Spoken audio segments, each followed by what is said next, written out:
soir et donc nous ouvrons maintenant la thématique liée aux infrastructures et pour débuter, c'est évidemment Monsieur Bruno Lefebvre sur l'impact de la réforme de l'enseignement qualifiant sur le transport fluvial. Merci, Monsieur le Président, et merci pour votre enthousiasme. Monsieur le Ministre, la vision FAST prévoit que d'ici 2030, 18% des marchandises soient transportées par voie d'eau, contre 14% en 2017. En l'état actuel des choses, la cible est-elle atteignable? C'est là toute la question.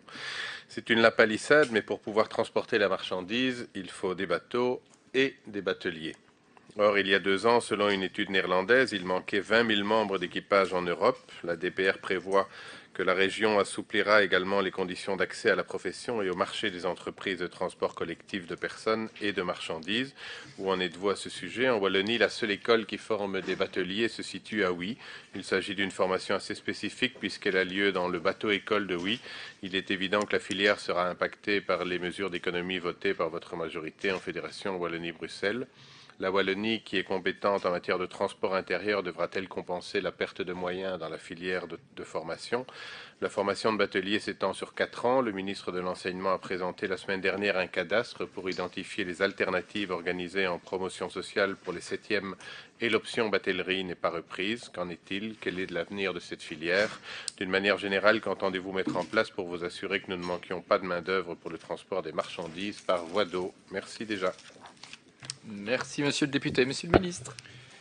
Merci, monsieur le député, pour votre question. Pourvoir à la pénurie de main-d'œuvre dans le secteur de la batellerie fait bien partie de la déclaration de politique régionale. L'agrément des formations en navigation intérieure relève de la compétence de mon collègue, le ministre Geolet.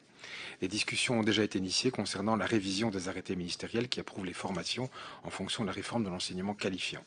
À ce jour, toutefois, aucune demande d'agrément pour une formation courte de conducteur dans le cadre de l'enseignement de promotion sociale n'a été introduite. Il existe toutefois dans l'enseignement de promotion sociale une formation de base en matière de sécurité pour devenir homme de pont et une formation courte de matelot permettant l'entrée dans le secteur de la navigation intérieure. Une première rencontre s'est tenue ce 12 mars au sein du cabinet du ministre Geolet à la demande de la Fédération wallonne de la batellerie. Celle-ci nous a en effet fait part de plusieurs problématiques concernant les différents métiers constitutifs de la batellerie, amélioration de leur attractivité, notamment pour les jeunes, amélioration des formations, accélération des examens qualifiants. À l'issue de cette rencontre, le cabinet du ministre Geolet a proposé de mettre en place un groupe de travail avec différents acteurs. Le gouvernement consent à de nombreux investissements en matière d'infrastructures hydrauliques et le transfert modal en dépend. Mon cabinet sera évidemment attentif aux travaux menés par ce groupe de travail piloté par mon collègue en charge de l'emploi et de la formation. Merci Monsieur le député pour votre réplique. Merci beaucoup, Monsieur le Président. Merci, Monsieur le Ministre, pour ces informations. Nous allons évidemment aller voir Monsieur Geolet pour avoir davantage d'informations, car il serait vraiment dommageable pour la vision FAST 2030 qu'on ne trouve pas des solutions à cette problématique importante. Merci. Merci beaucoup.